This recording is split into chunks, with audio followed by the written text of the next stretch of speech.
Видовте како се прави CV, а на овој туторијал ќе зборуваме како се пишува мотивационо писмо. Тоа представува директно обраќање кон работодавачот или бордот што одлучува за вашето ангажирање во фирмата во која сте конкурирале за одредена работна позиција.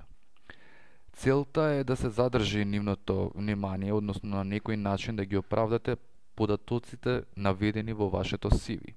Тоа не значи дека треба да раскажувате вашата биографија, туку концизно да се представите себе си и да дадете јасна слика што ве мотивирало да конкурирате на тоа работно место. Во структурата на мотивационото писмо треба да истакнете она што досега сте го правеле, добро се вклопува за работата и позицијата за која се пријавувате. Значи воведот треба да кажува дека вие знаете за каква позиција конкурирате и зашто. Во содржината треба да стои она што претходно го кажавме.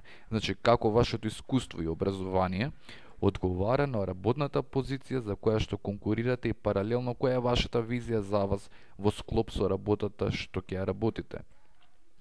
И на крај, во заклучниот дел, дајте резиме зашто баш вас да ви избере за таа позиција, односно зашто сакате да бидете повикани на интервју.